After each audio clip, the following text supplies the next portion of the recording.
teman-teman, Assalamualaikum warahmatullahi wabarakatuh. Jumpa lagi dengan saya, Anggun Kode. Di video kali ini kita akan membahas tentang pendekatan pembelajaran. Oke, kita langsung saja, let's go. Pembelajaran IPA. Pertama, pengertian pendekatan pembelajaran menurut para ahli.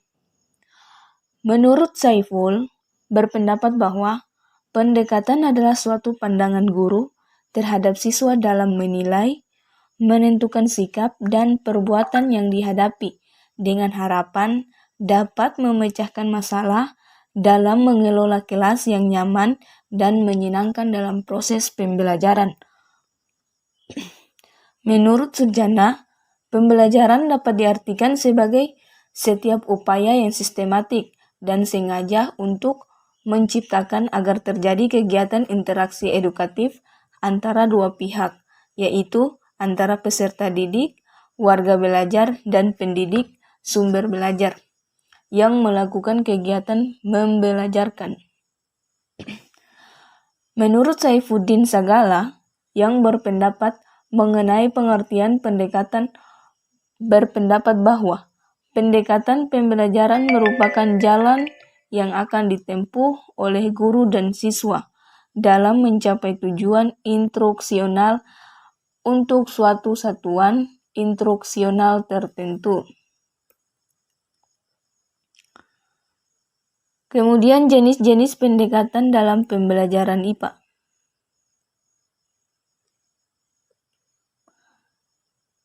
Yang pertama, contextual teaching and learning, inquiry, konstruktivisme, keterampilan proses, dan sains dan teknologi masyarakat atau STM.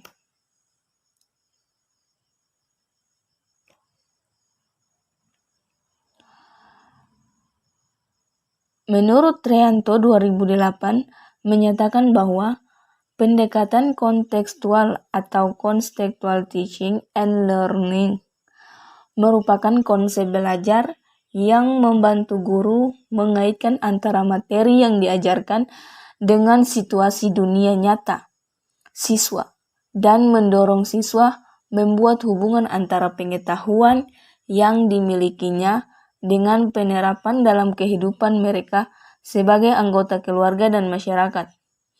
Dengan konsep itu, hasil pembelajaran yang diharapkan lebih bermakna bagi siswa. Proses pembelajaran berlangsung alamiah dalam membentuk kegiatan siswa bekerja dan mengalami, bukan mentransfer pengetahuan dari guru ke siswa. Strategi pembelajaran lebih dipentingkan daripada hasil.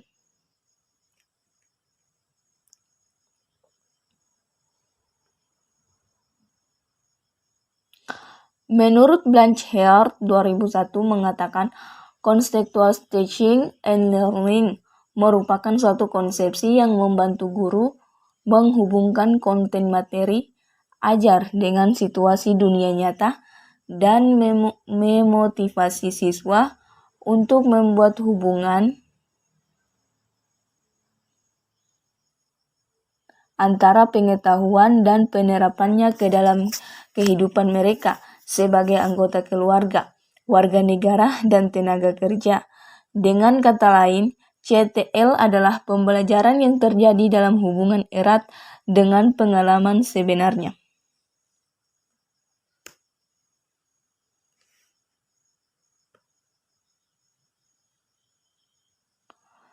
Menurut Trianto, pendekatan konseptual mendasarkan diri pada kecenderungan pemikiran tentang belajar sebagai berikut.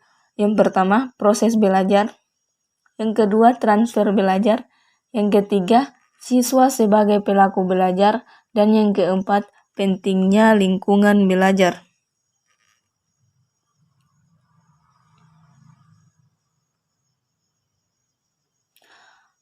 Proses belajar. Belajar tidak hanya sekedar menghafal. Siswa harus mengkonstruksikan di benak mereka sendiri.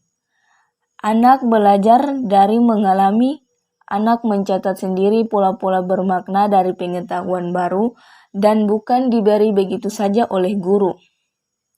Kemudian para ahli sepakat bahwa pengetahuan yang dimiliki seseorang itu terorganisasi dan mencerminkan pemahaman yang mendalam tentang suatu persoalan.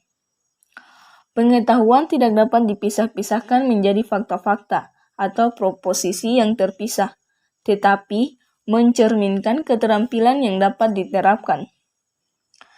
Manusia mempunyai tingkatan yang berbeda dalam menyikapi situasi baru. Siswa perlu dibiasakan menyelesaikan masalah, menemukan sesuatu yang berguna bagi dirinya, dan bergelut dengan ide-ide.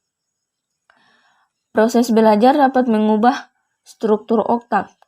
Perubahan struktur otak itu berjalan terus seiring dengan perkembangan organisasi pengetahuan dan keterampilan seseorang.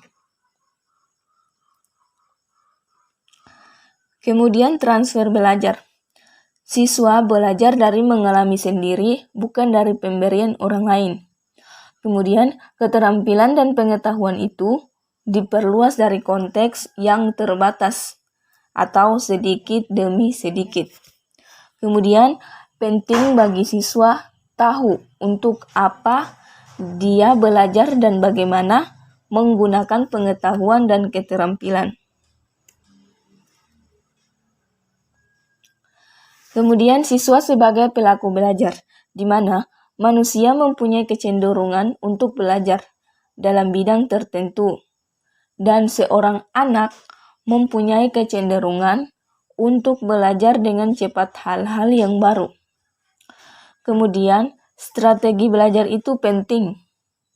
Anak dengan mudah mempelajari sesuatu yang baru, akan tetapi untuk hal-hal yang sulit, strategi belajar amat penting. Kemudian, peran orang dewasa atau guru membantu menghubungkan antara yang baru dan yang sudah diketahui. Kemudian, tugas guru memfasilitasi agar informasi baru bermakna, memberi kesempatan kepada siswa untuk menemukan dan menerapkan ide-ide mereka sendiri, dan menyadarkan siswa untuk menerapkan strategi mereka sendiri.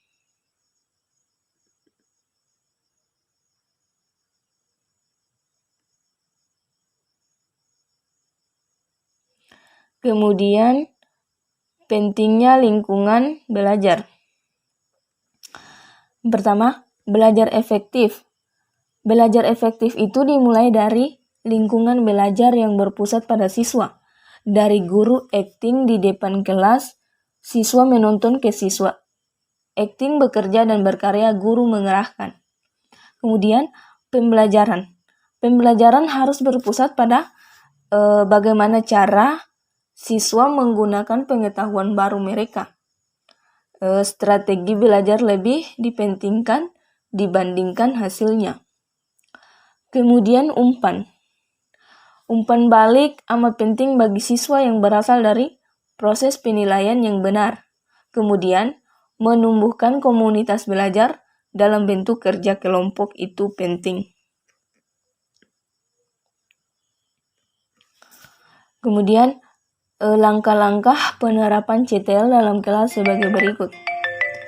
Yang pertama, kembangkan pemikiran bahwa anak akan belajar lebih bermakna dengan cara bekerja sendiri, menemukan sendiri, dan mengkonstruksi sendiri pengetahuan dan keterampilan barunya.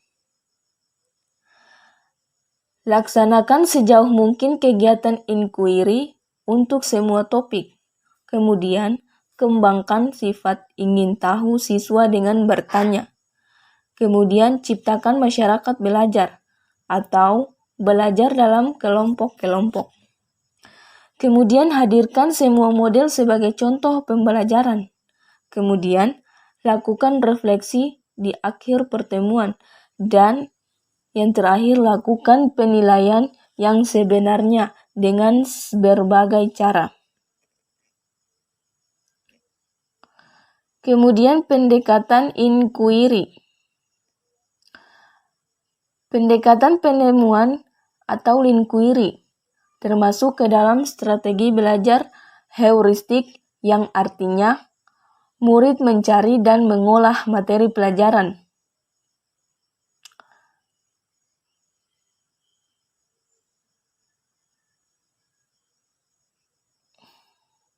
Kemudian tahapan yang ditempuh dalam melakukan pendekatan inquiry, yakni yang pertama, merumuskan masalah untuk dipecahkan murid. Yang kedua, menetapkan jawaban sementara atau lebih dikenal dengan istilah hipotesis. Yang ketiga, siswa mencari informasi, data, fakta yang diperlukan untuk menjawab permasalahan atau hipotesis. Yang keempat, menarik kesimpulan jawaban atau generalisasi. Kemudian, yang kelima, mengaplikasikan kesimpulan atau generalisasi.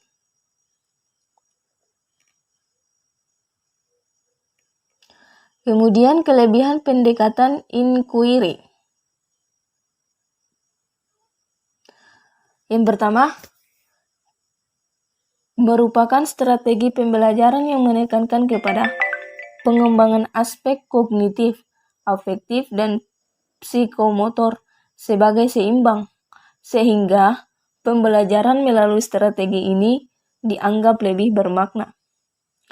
Kemudian yang kedua, dapat memberikan ruang kepada murid untuk belajar sesuai dengan gaya belajar mereka.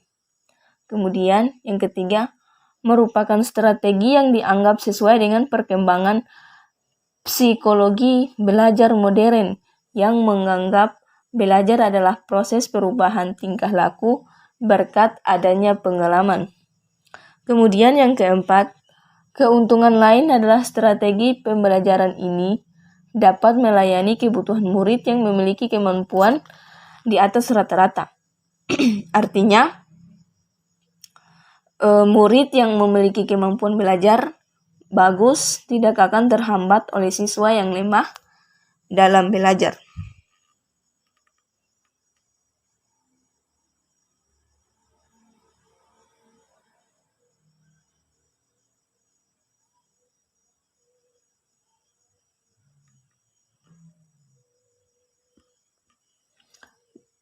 Kemudian, menurut Merrill, mengemukakan asumsi-asumsi konstruktivisme adalah sebagai berikut.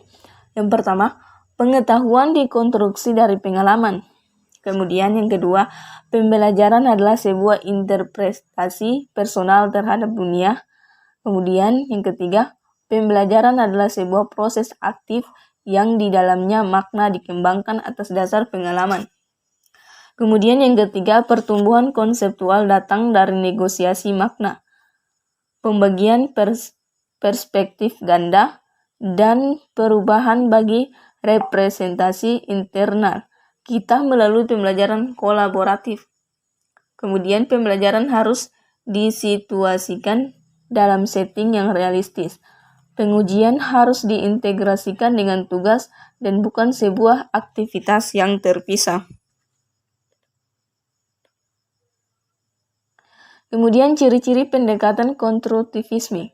Yang pertama, ciri yang harus dimunculkan dalam proses pembelajaran matematika menurut pandangan konstruktivisme yaitu sebagai berikut. Yang pertama, pembelajaran harus terlibat secara aktif dalam belajarnya. Kemudian, pembelajar belajar materi matematika secara bermakna dengan bekerja dan berpikir. Kemudian, informasi baru harus diikutsertakan dengan informasi lama, sehingga menyatu dengan struktur kognitif yang dimiliki oleh pembelajar. Kemudian orientasi pembelajarannya berdasarkan pemecahan masalah.